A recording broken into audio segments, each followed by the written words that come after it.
Kata Rasulullah sallallahu alaihi wasallam, ada orang di mahsyar, dia datang, umat aku datang dalam keadaan anggota wuduk dan bercahaya.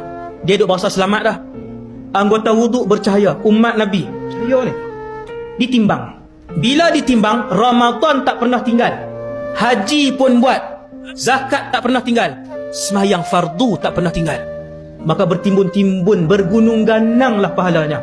Dia pun sepatas selamat, dia kata alhamdulillah.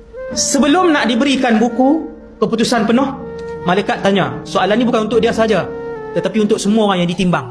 Kata malaikat, siapa yang kenal dengan lelaki ni, sila tampil ke hadapan. Lalu datanglah isteri, anaknya, ramai orang yang kenal dia, jiran dia apa semua.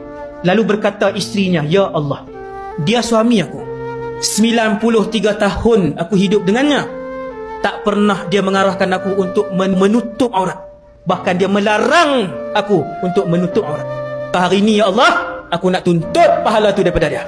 Allah pun arah, wahai malaikat, pindahkan pahala dia, pergi kat dia ni, pergi kat isteri dia minta. Baru isteri minta,